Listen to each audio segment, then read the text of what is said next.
네, 함께 하나님 말씀 보겠습니다. 신약 성경 요한복음 11장 말씀입니다. 요한복음 11장 32절부터 35절까지 말씀 우리 한 절씩 교독하시겠습니다. 요한복음 11장 32절에서 35절 말씀입니다.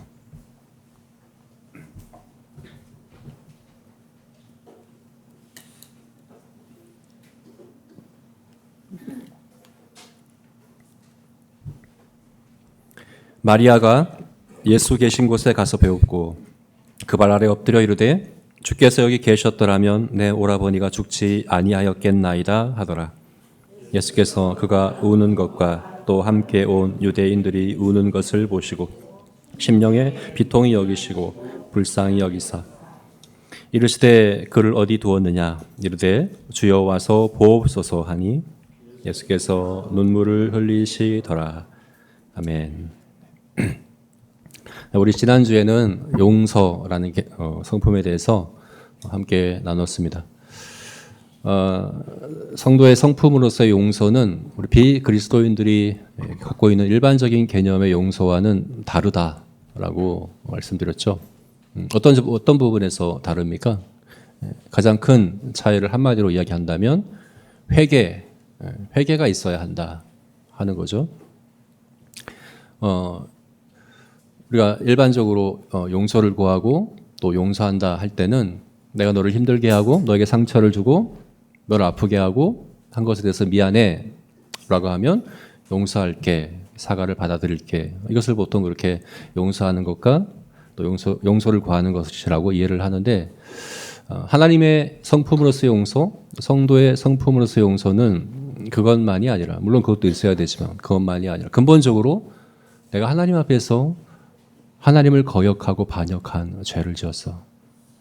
성도로서, 그리스도인으로서 하나님께 불순종하고 거역하는 죄와 이거는, 그래서 내가 회개할게. 그리고 너에게 상처를 주고 힘들게 한 것에 대해서 미안해 라고 하는 것이 용서를 구하는 것이며, 그럴 때 용서하는 것은 그 죄에 대해서 다시는 생각지 않고 기억지 않고 한 번도 나에게 상처 준 적이 없고 한 번도 잘못한 적이 없는 것처럼 앞으로 대할 거고, 지금 이 지은 죄가 우리와 우리의 관계에서 어떤 장애도 되지 않도록 할게라고 약속하는 것이 바로 용서하는 것이라고 했습니다. 누가복음 17장 4절 보게 되면 그렇게 말씀하고 있어요. 만일 하루에 7번이라도 내게 죄를 짓고 7번 내게 들어와 내가 회개하노라 하거든 너는 용서하라 하시더라. 하루에 7번이라도 와서 용서를 구하면 용서해야 합니다. 그런데 무조건적인 용서가 아닙니다. 단서가 있습니다. 내가 회개하노라 하거든. 회개가 있을 때 용서하는 것이라고 말씀을 하고 있죠. 하루에 7번. 예수님께서 지난주 우리 봤던 말씀에서는 7번씩 70번, 490번. 그러니까 수도 없이 우리는 죄를 짓습니다.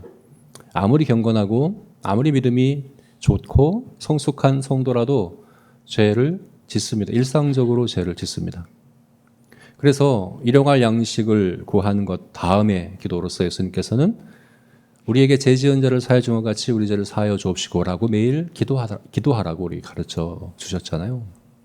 그래서 하나님께 우리가 죄를 지으면 그 죄는 하나님께 대한 거지만 항상 주변 사람들이 피해자가 되기 때문에 항상 우리가 그런 가운데 있어요. 내가 피해자가 되기도 하고 가해자가 되기도 하고, 또 일방적인 경우는 없어요.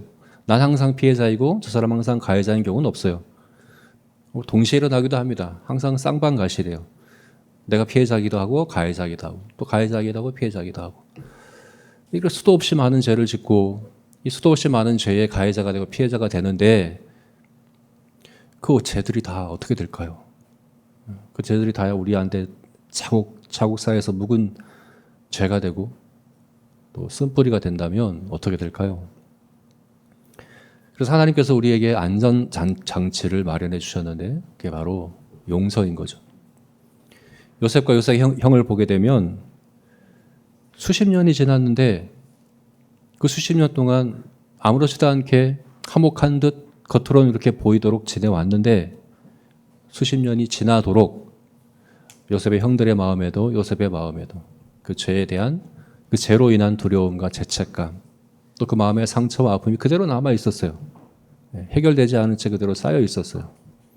여러분, 우리가 용서 구하는 것과 용서하는 것을 모르면 그럼 어떻게 될까요? 우리가 가해자와 피해자가 되는 게 가장 가까운 관계에서 가장 자주 일어납니다. 가까운지 안 가까운지는 용서를 많이 구하느냐 구하지 않느냐로 우리가 판단을 해야 돼요. 용서를 구한 적도 없고 용서해 본 적도 없다면 가까운 듯 하지만 가까운 관계를 할 수 있겠습니까? 가족들에게, 배우자에게, 자녀에게, 부모에게, 가까운 우리 지체들과의 관계에서 특히나 같은 셀론, 가장 많이 용서를 구해야 되고 가장 많이 용서해야 되는 관계이거든요. 근데 용서를 구하고 용서하는 것을 하지 않으면 그냥 아무 일도 없었던 것처럼 그냥 편하게 화목하게 지내는 것 같아도 그 죄는 쌓입니다. 네, 그게 쓴뿌리가 됩니다. 그거를 해결할 수 있는 안전장치, 용서입니다. 우리가 성경에 말씀하고 있는 그 용서를 구하고 용서를 하는 일을 잘 해야 합니다. 네. 왜 제 아내가 웃을까요? 네, 너나 잘해라.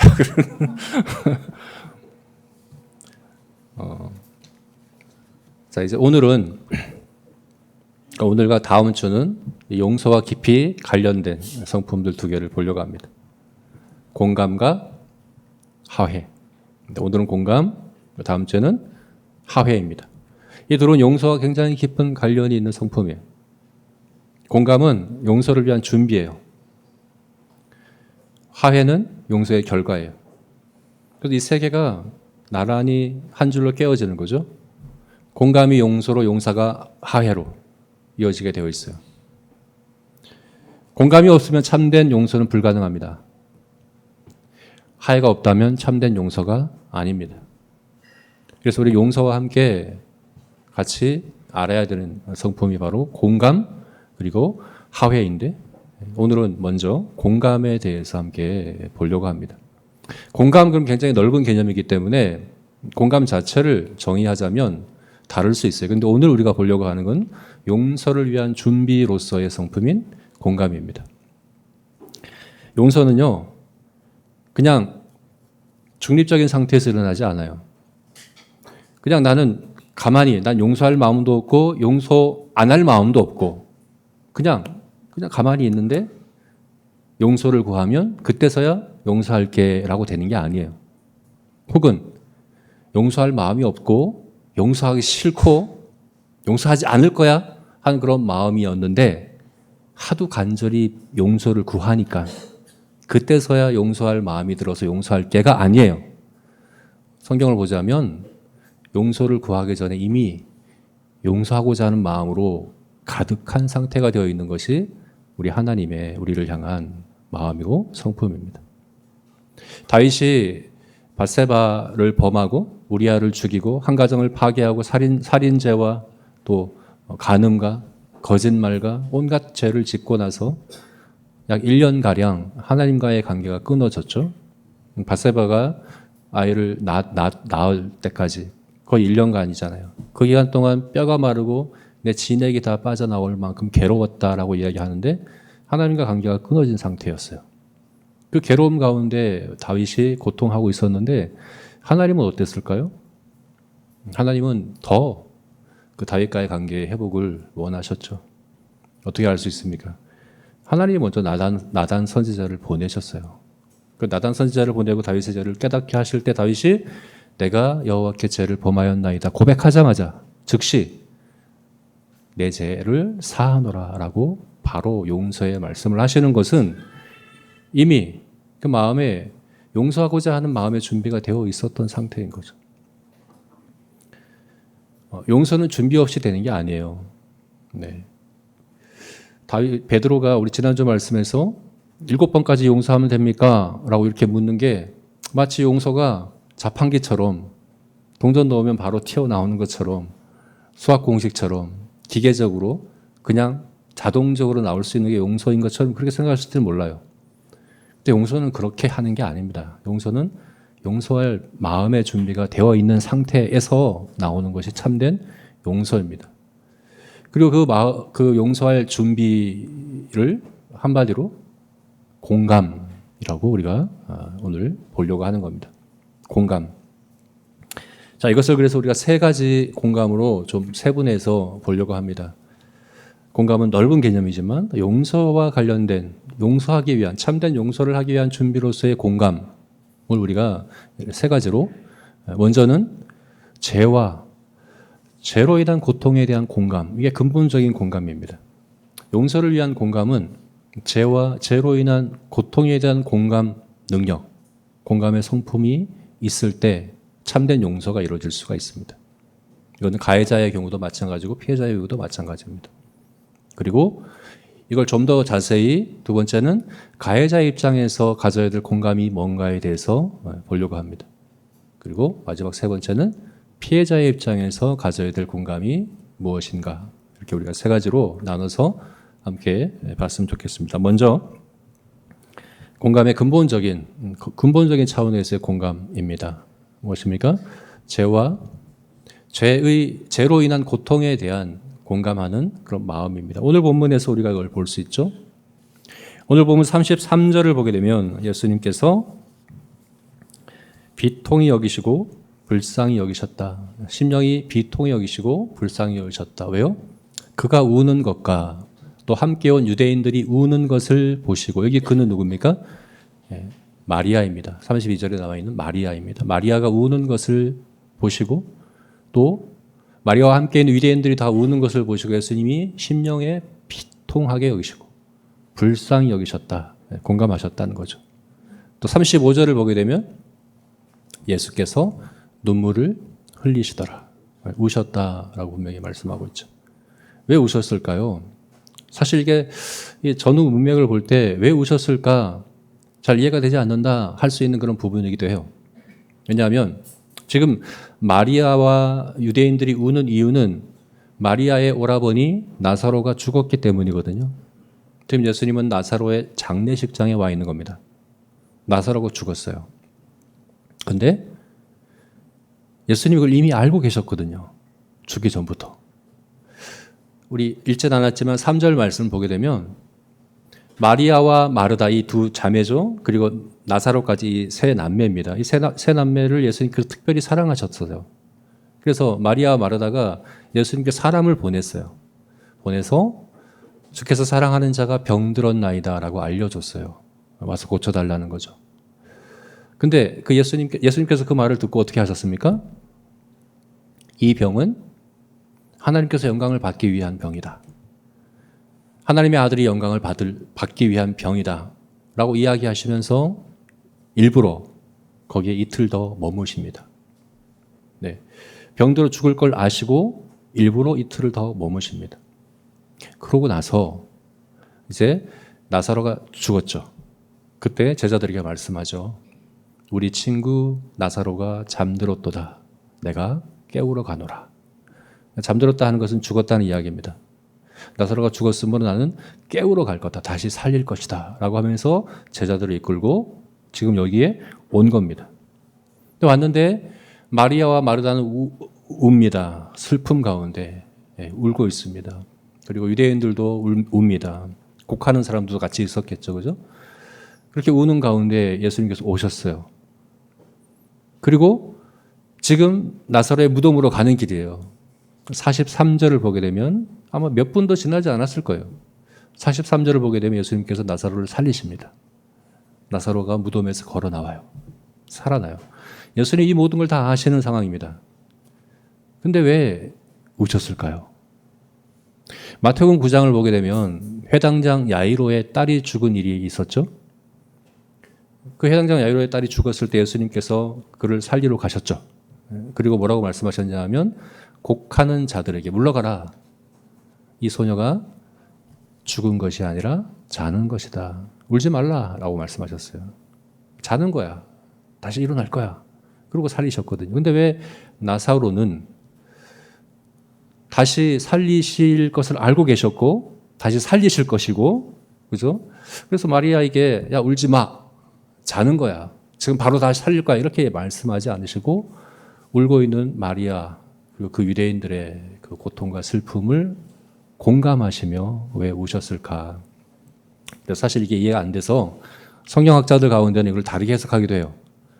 이게 슬픔을 공감해서 우신 것이 아니라 분노하신 것이다 라고 해석하기도 합니다. 왜 분노하셨냐? 마리아의 불신앙 때문에. 예수님께서 살리실 것을 믿지 못하는 불신앙 때문에 속이 상해서 우신 거다라고 해석하는 분들도 있어요.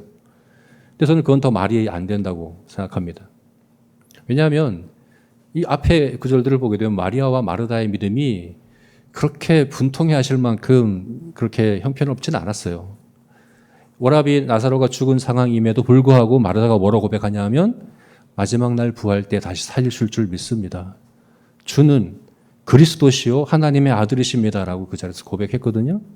제자들보다 훨씬 나은 믿음이거든요. 이 정도 믿음이면. 근데 그 믿음이 너무 불신앙의 그 모습 때문에 화가 나서 분노해서 눈물을 흘리셨다라는 해석은 제가 볼 때 타당하지 않은 것 같아요.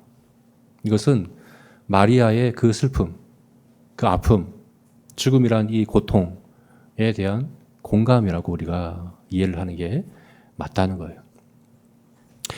왜 바로 살리실 건데, 그리고 자는 것인데, 마지막 때 부활하게 하실 것인데, 영화롭게 변화될 것인데, 영생을 누릴 것인데, 다 알고 있고 그것이 분명한데, 왜 그 순간, 그 현재의 고통에 왜 공감하셨을까요? 우리가 이것을 이해하는 게 중요합니다. 여러분, 우리는 죽음이 하나님과 우리의 관계, 하나님께서 우리를 향한 하나님의 그 사랑에서 끊을 수 없다는 걸 압니다. 죽음마저도 하나님은 합력하여 선을 이루게 하실 것을 압니다. 이 땅에서 겪는 어떤 고통도, 우리 어떤 연약함도 하나님은 합력하여 선을 이루게 하실 겁니다. 그렇죠? 우리는 이미 죄로부터 해방되었고 승리하였습니다. 우리에게는 영생이 약속되어 있습니다. 주님 재림하시고 우리 부활하여 우리 영화롭게 변화될 것입니다. 다 알아요. 그게 분명해요. 그럼에도 불구하고 예수님은 현재의 그 죽음이라는 이 고통과 그 고통으로 인해서 눈물 흘리고 있는 그들의 슬픔을 미화하려고 하지도 않으셨고 부정하려고 하지도 않으셨고 무시하려고 하지도 않으셨습니다. 인정하셨습니다. 그리고 공감해 주셨습니다. 지금 예수님이 그렇습니다. 히브리서 4장 15, 16절 함께 볼까요? 히브리서 4장 15, 16절 우리 잘 아는 말씀인데요. 같이 읽겠습니다. 우리에게 있는 대제사장은 우리의 연약함을 동정하지 못하시리가 아니요 모든 일에 우리와 똑같이 시험을 받으신 이로되 죄는 없으시니라. 그러므로 우리는 긍휼하심을 받고 때를 따라 돕는 은혜를 얻기 위하여 은혜의 보좌 앞에 담대히 나아갈 것이니라. 우리에게는 대제사장, 예수님은 지금 우리를 위하여 중보 기도하고 계십니다. 그런데 우리의 연약함을 동정하심으로, 공감하심으로 그렇게 중보 기도하고 계십니다. 그래서 우리는 긍휼하심을 받고 우리에게는 긍휼하심이 필요합니다. 단지 장차 우리에게 승리가 약속되어 있고 우리는 영생을 얻을 것이고 어떤 고통도 어떤 문제도 어떤 어려움도 우리를 해롭게 할 수 없다는 것을 믿는 믿음만이 아니라 현재 우리 연약함과 우리가 겪는 슬픔과 고통에 대한 긍휼하심을 얻는, 공감을 얻는 것이 우리에게는 필요하다는 겁니다.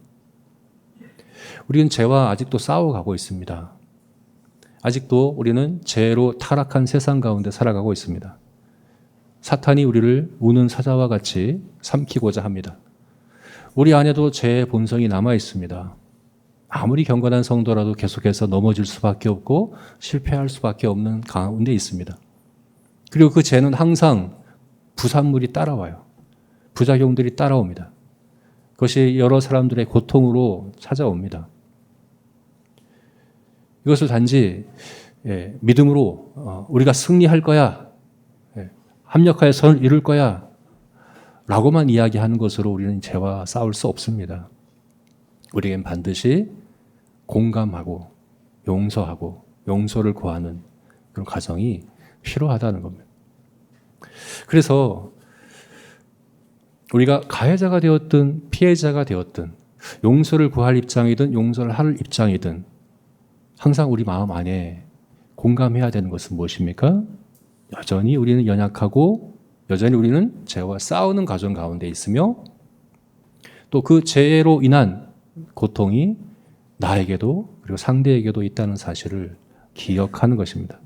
이것을 기억할 때 비로소 공감과 용서와 화해가 시작될 수 있는 거죠.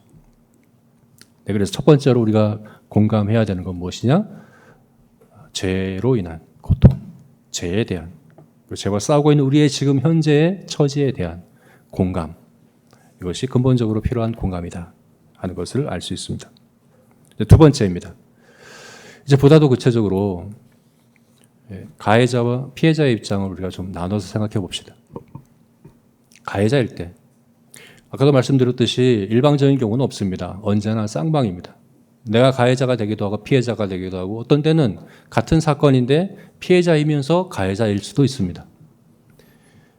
그래서 우리가 가해자의 입장에 대해서 내가 가해자 입장일 때 내가 뭘 공감해야 되는가를 아는 건 굉장히 중요합니다. 함께 마태복음 18장 말씀 봤으면 좋겠습니다. 마태복음 18장 15절에서 17절 말씀 우리 같이 읽어봅시다. 내 형제가 죄를 범하거든 가서 너와 그 사람과만 상대하여 권고하라. 만일 들으면 내가 내 형제를 얻을 것이요 만일 듣지 않거든 한두 사람을 데리고 가서 두세 증인의 입으로 말마다 확증하게 하라. 만일 그들의 말도 듣지 않거든 교회의 말하고 교회의 말도 듣지 않거든 이방인과 세리와 같이 여기라. 이 말씀은 우리가 지난주 봤던 본문 바로 앞단락이에요. 지난주 본문과 사실 연결되어 있는 말씀이고요. 지난주 봤던 말씀이 뭡니까? 1만 달란트 빚진 자를 탕감한 임금에 대한 비유였죠. 용서에 대한 말씀이었어요. 이 말씀도 용서에 대한 말씀으로 이해를 해야 됩니다. 그래서 15절에 내 형제가 죄를 범하거든 가서 너와 그 사람과만 상대해서 권고하라. 권고하라. 이게 책망하라는 말이에요. 훈계하라. 엄히 꾸짖어라 하는 그런 말이거든요. 근데 이 꾸짖는 이 마음은 원망하고 정죄하고 너도 힘들어봐라고 복수하고 하는 그런 마음이 아니에요. 어떤 마음입니까? 용서하고자 하는 마음이에요. 그래서 만일 들으면 내가 내 형제를 얻을 것이라. 얻는다는 건 뭐예요? 관계가 회복된다는 얘기예요. 형제 사랑을 회복한다는 얘기예요. 용서하고 싶은 마음이 있어요. 아마 이 사람은 피해자인 것 같아요. 그래서 그 사람과 나만 아는 거예요. 다른 사람에게는 이야기하지 않고 1대1로 상대하는 거예요. 개인적으로 만나는 거예요. 만나서 권고합니다. 당신이 죄를 지었습니다. 그건 죄입니다. 라고 엄히 분명하게 그러나 용서하고자 하는 마음으로 용서할 준비가 되어 있어요. 근데 어떻게 합니까? 그 사람이 듣지 않거든. 안 듣는 거예요. 어떻게 합니까? 그래서 한두 사람을 데리고 갑니다. 왜 한두 사람을 데려갑니까? 그 사람이 그렇게 생각할 수 있거든요. 야, 그건 너의 생각이지. 너의 주관적인 생각이지. 그건 너의 판단일 뿐이야. 네 생각이 다 옳은 건 아니잖아. 이렇게 이야기할 수 있잖아요. 그래서 신뢰할 수 있는 한두 사람을 데려갔어요. 그리고 그 사람들이 입으로 말마다 확증하게 아니라 이 사람이 한 말이 주관적인 게 아니라 객관적으로 볼 때 죄라는 것을 가르쳐 주는 거예요. 이건 죄야. 네가 회개해야 되는 거야. 이야기해 주는 거예요. 근데 또 어떻게 합니까? 그 사람은 그들의 말도 듣지 않습니다.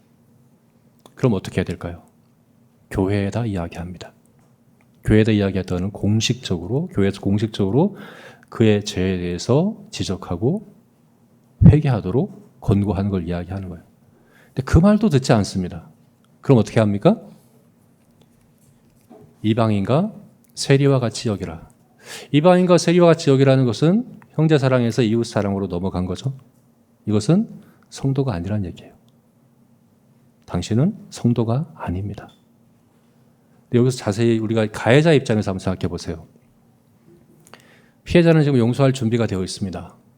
용서할 마음으로 가득합니다. 집요하게 이 사람을 용서하고자 합니다. 근데 용서는요, 내가 용서하고 싶다고 해서 그냥 하는 게 아니에요. 회개가 있어야 용서가 돼요. 회개 없이 용서하는 건 성도의 성품으로서 용서가 아니에요. 그래서 회개하도록 죄를 권고합니다. 이건 죄야. 네가 회개해야 돼. 이건 하나님 앞에서 네가 회개해야 될 죄야. 개인적으로 찾아가서 이야기합니다. 준비가 되었어요. 용서할 준비가 되었어요. 내가 하나님께 죄를 범했고 회개합니다. 용서해 주세요. 라만 얘기만 하면 내가 용서할게요. 다시는 이 일을 생각지도 않고 기억지도 않고 다른 사람들도 이야기하지도 않고 한 번도 나에게 상처 주고 잘못한 적이 없는 것처럼 대하기로 약속할게요. 라고 말할 준비가 입에까지 여기 입 안에까지 그 말이 나올 준비가 되어 있어요. 근데 이 가해자가 회개하지 않는 거예요. 한두 사람을 데려가서 이야기하는데 그래도 회개하지 않는 거예요. 공감하지 못하는 거죠. 피해자의 마음과 피해자의 생각을 공감하지 못하는 거예요. 공감 능력이 부족한 겁니다. 여러분, 피해자에 대한 공감이 없으면 성도가 아닙니다. 오늘 말씀이 그 말씀을 하고 있는 거거든요. 나는 가해자인 적이 없다라고 생각하시면 안 돼요. 우리는 늘 가해자가 됩니다. 하루에도 수도 없이 가해자가 됩니다. 근데 피해자가 아무리 용서하고 싶어도 피해자뿐만이 아니라 온 교회가 용서하고 싶은 마음으로 가득하고 용서할 준비가 다 갖춰져도 가해자가 공감하지 못하면 용서는 일어날 수 없습니다. 그래서 가해자 입장에 공감이라고 하는 준비는 반드시 있어야 되는 거예요. 마태복음 5장 말씀도 봅시다. 마태복음 5장 23절부터 26절까지 같이 읽겠습니다. 그러므로 예물을 제단에 드리려다가 거기서 내 형제에게 원망 들을 만한 일이 있거든, 생각나거든, 예물을 제단 앞에 두고 가서 형제와 화목하고 그 후에 와서 예물을 드리라. 너를 고발하는 자와 같이 함께 기회 있을 때에 급히 사화하라.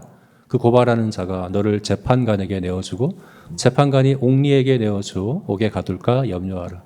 진실로 내게 이르노니 내가 한 푼이라도 남김이 없이 다 갚기 전에는 결코 거기서 나오지 못하리라. 이번의 경우는 조금 다른 경우예요. 어떤 경우입니까? 아까는 피해자가 찾아와서 죄에 대해서 권고했어요. 피해자가 찾아와서 죄를 가르쳐줬어요. 그러나 이번에는 다릅니다. 이 가해자가 혼자 하나님 앞에 예배하다가 제사를 드리려다가 생각이 난 거예요. 내 형제에게 원망 들을 만한 일이 생각이 기억이 나는 거예요. 여러분, 하나님께 우리가 예배할 때, 하나님께 기도할 때, 하나님께 나아갈 때 제가 생각나는 것은 당연한 거고 자연스러운 겁니다. 그래서 여러분, 예배 드릴 때 마음에 찔림이 있어야 돼요. 오늘 설교를 들었는데 찔린 게 하나도 없다. 그건 이상한 거예요. 사실은 찔리는 게 있는 게 정상이에요. 왜 그렇습니까? 모든 죄는 하나님께 대한 거거든요. 모든 죄의 대상은 하나님이에요. 근데 하나님께 대한 죄는 항상 옆에 사람들이 피해자로 남아 있어요. 그래서 하나님께 대한 회개와 다른 사람에 대한 용서를 구하는 건 함께 해야 돼요. 내가 다른 사람에게 용서를 구하고 용서하는 일이 없다면 사실 회개가 가짜가 아닌가 돌아봐야 돼요. 그래서 오늘 본문에서 이 사람은 하나님께 예물을 드리러 갔어요. 근데 형제에게 원망 들을 만한 일이 생각이 났어요. 근데 이 표현을 자세히 생각해 보십시오. 회개할 일이 생각이 났다라고 말씀하고 있지 않아요. 하나님께 지금 제사로 왔는데 하나님 앞에서 범한 죄에 대해서 깨달아지고 하나님 앞에 회개할 일이 생각이 났다라고 하지 않고 뭐라고 얘기합니까? 형제에게 원망 들을 일이 생각이 났다라고 이야기합니다. 왜 이렇게 표현했을까? 네. 그냥 제가 깨달아진 것 차원이 아니라 피해자에 대한 공감이 일어난 것이라고 봐야 되는 거죠. 피해자의 고통에 대해서, 피해자의 원망하는 마음에 대해서 공감하는 마음이 일어난 거죠. 그래서 예물을 제단 앞에 그냥 두고 먼저 가서 형제와 화목한다는 게 다음 주에 보게 될 화해입니다. 화해는 용서를 통해서, 용서는 공감을 통해서, 공감에서 화해까지 이 과정이 일어났다라고 말씀을 하는 거죠. 여러분, 용서는, 화해는 공감에서 비롯됩니다. 그리고 정말 중요한 공감은 가해자의 공감입니다. 피해자도 공감이 필요한데요. 아무리 피해자가 공감하고 용서해주고 싶은 마음이 가득한 상황이라고 하더라도 결정적으로 가해자에게 공감하는 마음이 없으면 용서는 불가능합니다. 근데 우리가 자주 그러지 않습니까? 뭔가 나의 죄에 대해서 가르쳐주러 오면 자기 변명과 합리화하기에 급급한 게 우리들 아닙니까? 용서를 구하는 것 같은데 그래 미안해 잘못했어. 근데 말이야 라고 뭔가를 자꾸 단서를 달려고 하는 마음들이 우리들 아닙니까? 인정하기 싫은 거죠. 내가 너에게 용서를 구하고 용서를 받아야 할 만큼 그렇게 형편없지는 않다는 것을 어필하고 싶은 거죠. 그래서 정말 내가 하나님 앞에 죄를 졌어. 이게 하나님 앞에 내가 죄야. 내가 성도답지 못했어. 내가 하나님을 경외하는 마음으로 행하지 못했어. 내가 이걸 하나님을 무시하고 하나님을 반역하는 그런 말이었어. 그런 행동이었어. 라고 인정하기가 싫은 거죠. 그러면 용서는 일어날 수 없습니다. 다른 모든 게 다 준비되었는데 내가 거기서 탁 막아버리는 거예요. 용서를 막아버리는 거죠. 그러면 성도라고 할 수가 없는 겁니다. 이건 선택사항 아닙니다. 여러분, 저와 여러분은 항상 이런 상황 가운데 있어요. 가까운 관계일수록 더 그래요. 용서, 가해자가 되기도 하고 피해자가 되기도 하고 특히나 가해자가 될 때가 많아요. 근데 이것을 그냥 용서하고 용서를 구하고 하는 일을 하지 않고 그냥 넘어가면 그냥 없어지겠지, 잊혀져 버리겠지라고 생각하면 안 돼요. 제가 얼마 전에 어떤 분하고 이야기하다가 그분이 그렇게 얘기하는 거예요. 딸이 있는데 중학교 때 식당에 가서 식사를 하다가 그 아버지가 좀 절약을 하는 그런 분이었던 거죠. 근데 딸이 음식을 너무 많이 시킨 거예요. 다 먹지도 못하면서. 그랬더니 거기서 잔소리를 했다고 합니다. 네, 아버지가. 그 이후로 지금 딸은 성년이 되었는데 그 이후로 아버지하고 대화를 안 한답니다. 말을 하지 않는다고 합니다. 별거 아닌 거잖아요. 그죠? 근데 그런 별거 아닌 일들이 늘 일어나지 않습니까? 가까운 사이일수록 이런 일들이 일어나요. 가까운 사이일수록 더 많이 용서를 구하고 용서해야 돼요.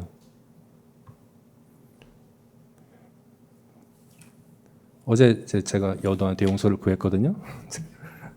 제가 감정적으로 너무 이제 혼냈습니다. 그래서 용서해 달라고 구했고 용서한다고는 이야기했거든요. 용서한테도 용서를 구하라고 제가 또 요구하기도 했습니다. 쌍방이거든 늘. 그래서 우리 그렇지 않습니까? 가까운 사이인데 늘 공격적으로 얘기하고 항상 예성까지 다 끄집어내가지고 공격하고 정죄하고 마음 아프게 하는 일을 막 말을 하고 여러분 그거는 라가라고 이야기하는 건 살인하는 거라고 예수님께서 말씀하셨거든요. 근데 라가보다 얼마나 심한 말들을 우리가 많이 합니까? 그러고 나서 아무렇지도 않은 척 잊어버리고 그러면 그게 지나가지 않고 그냥 쌓인다고요. 그러면 어떻게 됩니까? 이 사람이 더 극단적인 이야기를 하면 저 사람도 더 극단적인 이야기를 하고 그리고 극단적인 대화가 일상화되어 버린 관계가 가까운 관계가 될 수 있다는 겁니다. 그걸 그냥 쉽게 넘어가면 안 된다고요. 공감하는 능력이 있어야 됩니다. 이게 죄구나. 상대에게 피해를 끼친 정도가 아니라 내가 하나님 앞에서 범죄했구나. 피조물이 아니라 창조주 앞에서 내가 하나님께 범죄했구나 라는 걸 인정하는, 그걸 공감하는, 그것이 바로 용서의 아주 결정적인 열쇠가 되는 겁니다. 저와 여러분이 그와 같은 가해자이기를 주의 이름으로 축원합니다. 네, 공감이 안 되시나 보네요. 세 번째로는 이제 피해자의 입장입니다. 피해자의 입장에서도 공감은 중요합니다.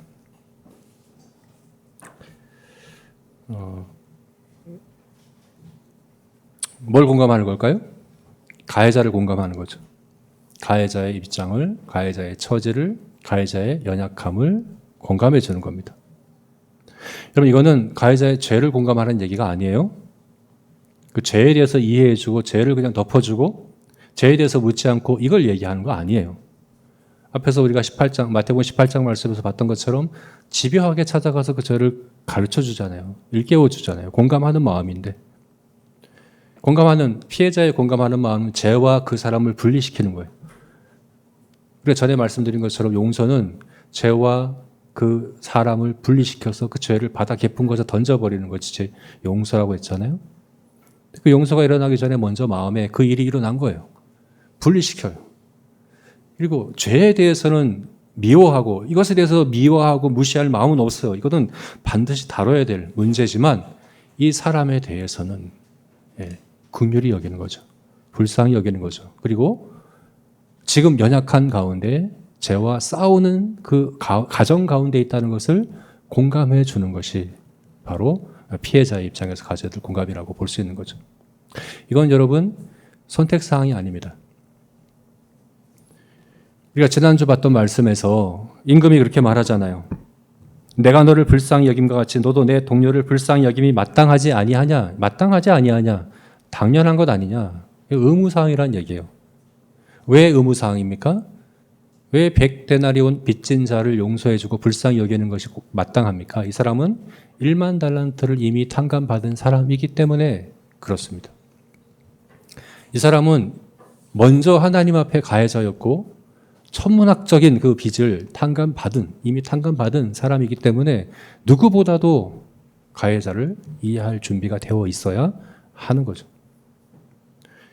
마태복음 6장을 보게 되면 주기도문에 대해서 예수님께서 가르치시다가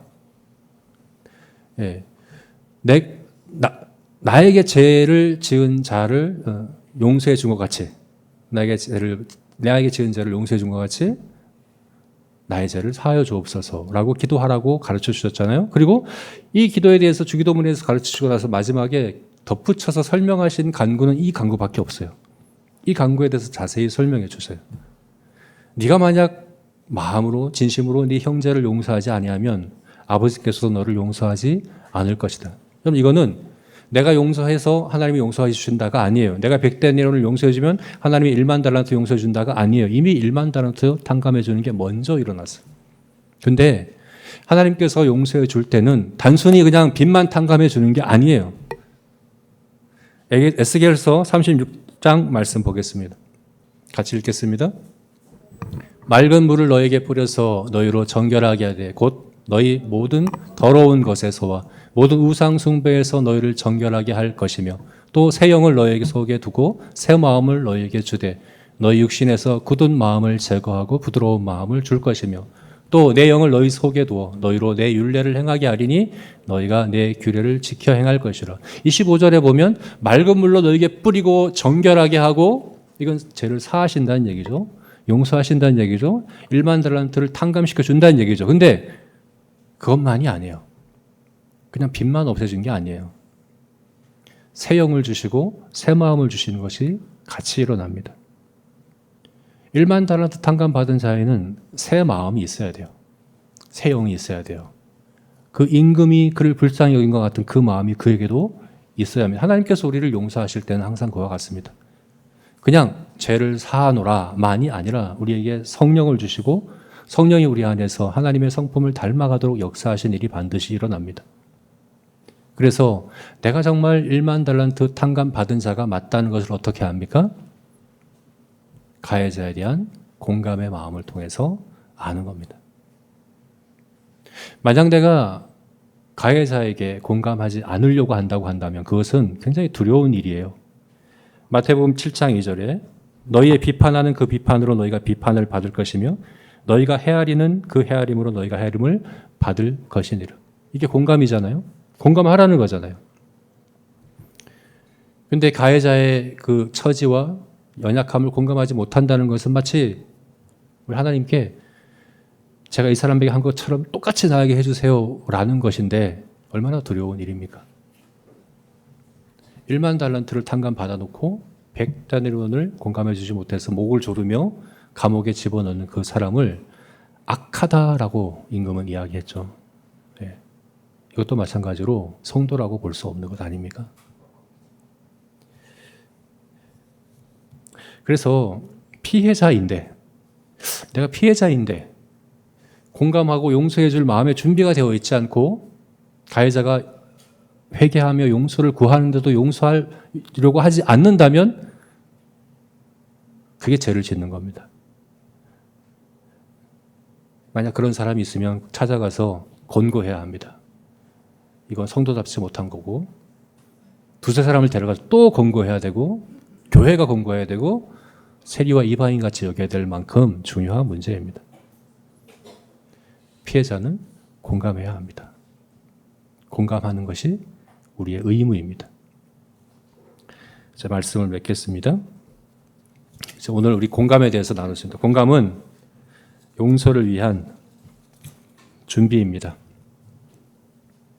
참된 용서는 공감을 통해서 이루어집니다. 피해자는 용서를 구하러 오기 전에 이미 공감하는 마음이 준비되어 있어야 하는 것입니다.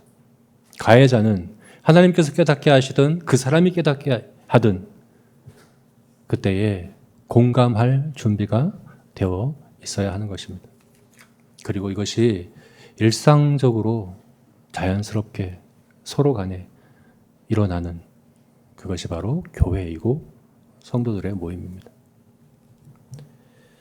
네, 이제 말씀을 맺으면서 우리가 다음 주에 우리 셀 개편할 거거든요. 네, 그래서 그 새로운 셀 개편되면 그것부터 하면 좋겠어요. 공감부터 합시다. 용서를 구하고 용서한 일부터 합시다. 가까운 관계가 더 해야 되는 일이 그거거든요. 그래서 우리 제자교회 공동체 안에 쌓인 묵은 죄와 쓴뿌리가 없는 그런 은혜가 우리에게 있었으면 좋겠습니다. 같이 기도하시겠습니다.